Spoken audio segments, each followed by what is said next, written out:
लल्लनपुर का घमंडी सेठ पार्ट 2। सेठ रोडपति गरीब आदमी को टक्कर मारकर खुद की हवेली पर जाता है। जाकर आराम से अपनी नई कार के बारे में सोचकर खुश होता है। उधर मोबाइल वाली चुड़ैल जो कि सेठ की करतूत से बहुत गुस्सा थी, पीछे पीछे सेठ की हवेली पहुंच जाती है।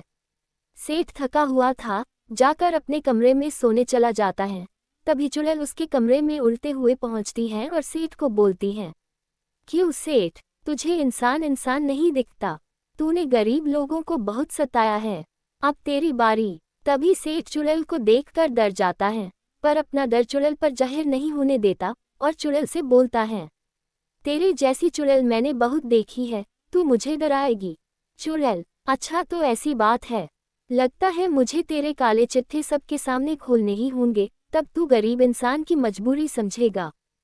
चुड़ैल मोबाइल पर सेठ के काले वीडियो दिखाना शुरू करती है। सेठ उनको देखकर बहुत घबरा जाता है और वहां से भाग जाता है। सेठ भागते भागते तांत्रिक के पास पहुंचता है और उसको बताता है कि एक चुड़ैल उसके पीछे पड़ गई है।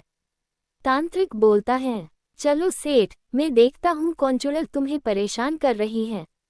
सेठ तांत्रिक को लेकर हवेली पर पहुंचता है और बताता है कि यही वो चुड़ैल आई थी। तांत्रिक अपने मंत्र पढ़ना शुरू करता है। तभी मोबाइल वाली चुड़ैल फिर प्रकट हो जाती है, बड़ा सा भयानक रूप दिखाती, झाड़ू हाथ में लेकर जोर से बोलती है, अरे तांत्रिक, तू तो वही तांत्रिक है न जो ज़ोमैटो ऑर्डर वाले के साथ भी आया था? तुझे तो मैंने डर फ्री में दिया था, फिर तू दोबारा मेरे सामने कैसे आ गया? तांत्रिक मोबाइल वाली चुड़ैल को देखकर घबरा गया और बोला, अरे बाप रे, ये मोबाइल वाली चुड़ैल कहाँ से आ गई? इससे तो मुझे भी डर लगता है, कहीं ये मेरी पोल न खोल दे। तांत्रिक चुड़ैल से बोलता है, आप तो अच्छी वाली चुड़ैल दीदी हो, मुझे इस सेठ ने बताया नहीं कि इसके पीछे आप पड़े हो, वरना मैं कभी आता ही नहीं। और तांत्रिक फिर वहां से भाग जाता है। अब सेठ और ज्यादा घबरा जाता है और बोलता है, शायद मुझसे ही आपको पहचानने में कोई गलती हुई है दीदी। जब तांत्रिक आपके सामने नहीं टिक पाया तो मैं तो कुछ भी नहीं हूँ, प्लीज मुझे कुछ मत करना दीदी, आप जो बोलोगे मैं वही करूंगा। लेकिन चुड़ैल इतनी आसानी से सेठ को छोड़ने वाली कहाँ थी। उसने अपनी झाड़ू को सेठ पर घुमाया। झाड़ू घूमते ही सेठ पागलों की तरह हरकत करने लगा और खुद ही अपने सारे गुनाह कबूल कर लिए, जिसको चुड़ैल ने अपने मोबाइल में रिकॉर्ड कर लिया। अब चुड़ैल ने सेठ पर फिर झाड़ू घुमाई, जिससे सेठ पहले की तरह ठीक हो गया।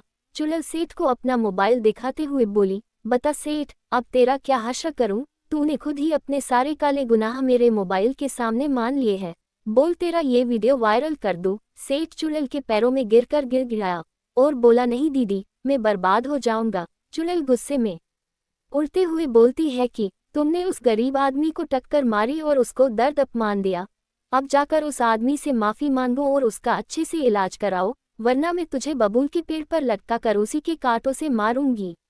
सेठ हाथ जोड़कर चुड़ैल से माफी मांगता है और बोलता है, जी दीदी, मैं उस आदमी से पैर पकड़कर माफी मांगूंगा और उसका फ्री इलाज भी करवाऊंगा। चुड़ैल बोली, सिर्फ उस आदमी के लिए सोचने से माफ नहीं करूंगी, तुमको सभी गरीबों के लिए कुछ ऐसा करना होगा कि गरीबों की मदद हो सके।